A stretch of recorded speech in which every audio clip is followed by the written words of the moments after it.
নামাজের প্রচলিত ভুলসমূহ বা সূক্ষ্ম সূক্ষ্ম ভুল যেটা সাধারণত আমাদের সমাজের মানুষের হয় সেই সম্পর্কে আলোচনা আগেও হয়েছে এবং এখনও চলমান রয়েছে। এটা ধারাবাহিকভাবে চলতেই থাকবে। নামাজের ক্ষেত্রে অনেক ভুল হয়, তার ভিতরে একটা ভুল আছে জায়নামাজের দোয়া।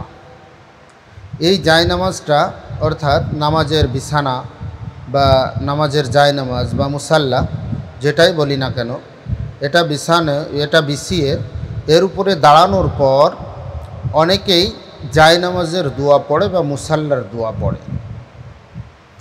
দোয়াটা পড়ে ইন্নী ওয়াজ্জাহাতু ওয়াজহিয়া লিল্লাযী ফাতারাস সামাওয়াতি, এরকমভাবে একটা দোয়া পড়ে। তো এই দোয়াটা আসলে জায়নামাজের দোয়া বলতে কোনো দোয়া নেই, মুসাল্লার দোয়া বলতে কোনো দোয়া নেই। হাদিসের ভিতরে জায়নামাজের দোয়া নামক কোনো দোয়া পাওয়া যায় না। তবে প্রচলিত আছে আমাদের সমাজের ভিতরে অনেক চটি বই আছে, ছোট ছোট বই আছে যেগুলো ছেপে অনেকেই ছেড়ে দেয়। এগুলোর ভিতরে জায়নামাজের দোয়া আছে, মানুষ এটা অনেক আগ্রহ ভরে শিখে। অথচ দেখা যায় যে মানুষটা এই জায়নামাজের দোয়াটা শেখার জন্য এত সচেষ্ট হয়, এই মানুষটা সূরা ফাতিহাই পারে না, আউযুবিল্লাহ বিসমিল্লাহ পারে না, নামাজের তাসবিহাতগুলো সঠিকভাবে পারে না, নামাজের তাশাহুদ, দরুদ শরীফ, দোয়ায়ে মাসুরা, ভিতরের নামাজের দোয়ায়ে কুনুত এগুলো পারে না। কিন্তু সে অনেক প্রচেষ্টা করে এই জায়নামাজের দোয়াটা শুধুমাত্র শেখার জন্য। এরকম জায়নামাজের দোয়া বলতে কোনো দোয়া নেই। দোয়া যেটা আছে সেটা হলো তাকবীরে তাহরিমার পর সানা আছে। সানা আমরা যেটা সানা পড়ি, সুবহানাকাল্লাহুম্মা ওয়া বিহামদিকা ওয়া তাবারাকা ইসমুকা ওয়া তাআলা জাদ্দুকা ওয়া লা ইলাহা গায়রুক। এটা হলো তাকবীরে তাহরিমার পর।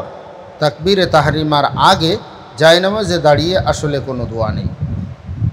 এর জন্য যদিও হাদিসের ভিতরে পাওয়া যায় রাসূল করিম সাল্লাল্লাহু আলাইহি ওয়াসাল্লাম তাহাজ্জুদের নামাজে কখনো কখনো এই প্রচলিত দোয়াটাকে উনি তাহাজ্জুদের নামাজে সানা হিসাবে ব্যবহার করেছেন, কিন্তু জায়নামাজে দাঁড়ানোর পর এই দোয়া পড়েছেন এমন কোনো প্রমাণ হাদিস কুরআন থেকে পাওয়া যায় না।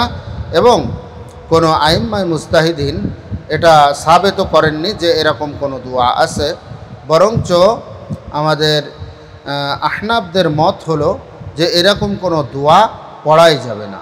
এর জন্য যে সমস্ত সাধারণ ভাই বোনেরা আমরা এই দোয়াগুলো সাধারণত জায়নামাজে দাঁড়িয়ে পড়ি, তারা এই দোয়াটাকে জায়নামাজে দাঁড়িয়ে পড়া থেকে বিরত হয়, কারণ এটা হাদিস কুরআনের বহির্ভূত। আর যেটা হাদিস কুরআনের বহির্ভূত হয় সেটা কখনো ইসলামী শরিয়াত সমর্থন করতে পারে না।